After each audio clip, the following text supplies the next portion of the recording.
Many in the mainstream media and many of my colleagues on the other side of the aisle, not all, but many, have been very critical of the President's action in taking out Soleimani and said it's irresponsible and warlike and he wants to start another war.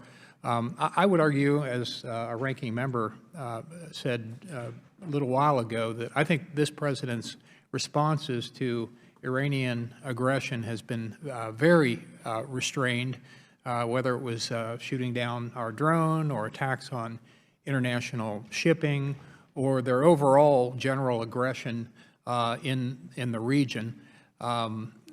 This President has not taken significant military action. Even in this case, it was very targeted.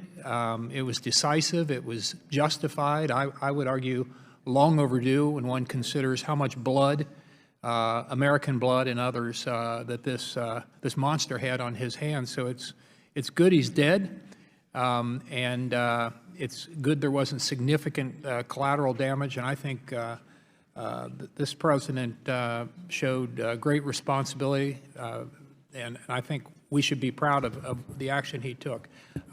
With that said, there are ongoing protests now, and accelerated protests, really, because of the airliner being shot down by the Iranians. And the previous administration, of course, got some criticism when, during the Green Movement, when the people were protesting and they were put down most viciously and aggressively by the Iranian government at the time, and that there should have been a more significant American response. Of course, the argument against it is then the government uses that against the people that are protesting and says, oh, you're in cahoots with the Americans or whatever. So there's an argument on both sides. But the protesting is ongoing now, and I think all of us, certainly most of us, would like to support that. But I'd be interested, since we really have a very distinguished panel of experts here, as to what is the best way for us and our allies, the free world, to support these protesters. Because as the President has said, his beef is with the mullahs and this government which represses the Iranian people, not the Iranian people. We're on their side of the people. So what can we do to assist them? And I'll just go to Mr. Hadley, and we'll just go down the line. It's a very good question. It's tricky because one of the things authoritarian regimes do when there are demonstrations against them is to blame it on outside powers. Right. And so anything we will say will be used as evidence that, aha, the Americans are behind these demonstrations, and to try to discredit them.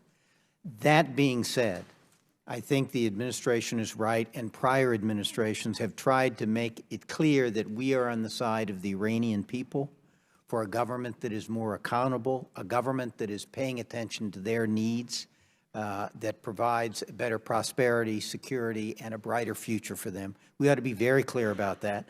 And at the same time, disparaging them by saying, the government, by saying instead of operations in Syria, Lebanon, and Iraq, the Iranian government ought to be taking care of the people at home. We ought to make that very clear.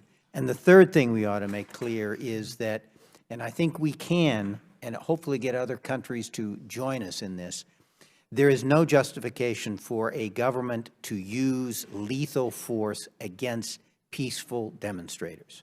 That's a general principle we all should subscribe with, and hopefully that will deter the Iranian authorities from further crackdown on their own people as they demonstrate against the incompetence of their own government. Okay. Thank you very much. Ms. Haynes? Thank you. I fully agree with what Mr. Hadley has said, and would say on that last point, too, that I think one of the things that the administration could usefully be doing now is working with other partners and allies to reinforce that message in order to create the deterrence on that point. I think another thing, honestly, that I believe the administration could do to support the Iranian people is to lift the ban on visas, essentially. So allowing common Iranians to come into the United States actually is critical for us in developing those relationships and in promoting and understanding better the Iranian people and giving them a voice on these issues. Thank you. Thank you very much. Dr. Haas? Agree with all the statements by my two colleagues here. I would think that, again, we should, with an initiative that specifically promised sanctions relief that would help the Iranian people, if only their government would change its ways. It needs to be in public, and I think that would help. I also believe it would help if we were consistent. It looks too opportunistic for the United States to simply single out repression in Iran. Last I checked, it's going on in a lot of other countries around the world.